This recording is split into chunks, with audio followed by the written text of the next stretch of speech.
ये नीट 2020 का क्वेश्चन है। क्वेश्चन को मैं पढ़ रहा हूं। लिखा light with average flux of 20 वाट पर centimetre square falls on a non-reflecting surface at normal incidence having the surface area of 20 centimeter square. The energy received by the surface during time span of 1 minute. देखो ध्यान से, इस question को इन्होंने एक second के लिए आपको कंफ्यूज किया, जैसे हमको पिछली क्लास में हमको कंफ्यूज किया था। इन्होंने कहा light with average flux. Flux का मतलब क्या होता है? मतलब बीम ऑफ लाइट। फ्लक्स सही होता है ना, मैग्नेटिक फ्लक्स या इलेक्ट्रिक फ्लक्स हमने पढ़ा तो बीम ऑफ लाइट।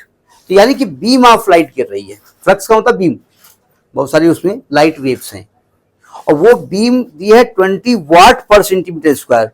वाट बोले तो एनर्जी, पावर। तो ये एक्चुअली में इंटेंसिटी ऑफ लाइट दी हुई है भाई। एक लाइट का जो एक वो दिया हुआ है, मतलब लाइट, ये इंटेंसिटी दी हुई है। इंटेंसिटी कितनी दी हुई है? 20 वाट पर सेंटीमीटर स्क्वायर। 20 वाट पर सेंटीमीटर स्क्वायर। अब हम एसआई यूनिट बदलेंगे। 20, ऊपर तो वाट है, कोई दिक्कत नहीं, नीचे सेंटीमीटर है। सेंटीमीटर को मीटर में कन्वर्ट करने का फॉर्मूला 10⁻⁻4 से मल्टीप्लाई कर, नीचे मल्टीप्लाई करेंगे ना, नीचे तो आएगा आपका वाट पर मीटर स्क्वायर। भाई सेंटीमीटर को मीटर को बदलने के लिए 10⁻2 से मल्टीप्लाई करते हैं, स्क्वायर है तो -4 करेंगे न्यूमरेटर में, ठीक है। अच्छा, इसके बाद आपसे कहा गया है कि जो सरफेस एरिया है, जिस एरिया में वो लाइट गिर रही है, वो है 20 सेंटीमीटर स्क्वायर, यानी कि 20 इंटू 10⁻4 मीटर स्क्वायर। तो कह रहा था एनर्जी रिसीव्ड, एनर्जी निकालना है, ई माने ले रहे हैं। Energy received in the time of 1 minute, time दिया 1 minute.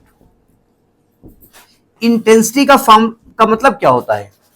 Energy of light incident per unit area पर सेकेंड। ये था ना इंटेंसिटी, कि पर यूनिट एरिया में पर सेकेंड कितनी लाइट गिरती है, कितनी एनर्जी की लाइट गिरती है, उसी को इंटेंसिटी ऑफ लाइट कहते हैं। वेव थ्योरी में पढ़ाया गया है। यानी कि इंटेंसिटी को हम कह सकते हैं एनर्जी पर एरिया इंटू पर सेकेंड। क्यों? तो चूंकि हमको एनर्जी निकालनी है, तो एनर्जी हो जाएगा आई इंटू ए इंटू टी।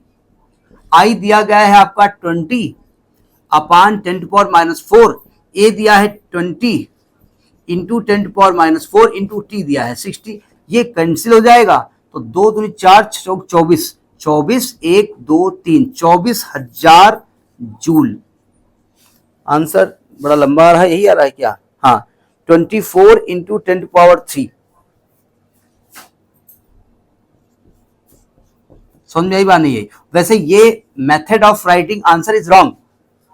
10 पावर में लिखने का जो मेथड होता है, उसमें डेसिमल एक डिजिट बाद होना चाहिए। अब देखो ध्यान से, आंसर समझ में आ गया ना आपका? मतलब इसका तो आंसर आ गया, और इसका आंसर जो है बी पार्ट इज सही। बी पार्ट है, 1 मिनट, 6 दून 12 दून 24, आंसर ये है ना 24। 6 का कौन सा पार्ट सही है? नहीं, एक बार देख लेते हैं। हाँ, बी पार्ट इज सही। अब सुनो ध्यान से, 1 मिनट। जैसे ठीक है, ये आंसर आ गया। अगर मैंने दिया 24 इंटू 10⁻3 और आपने दिया 2.4 इंटू 10⁻4, दोनों में कौन सा आंसर सही है? दोनों सही है ना।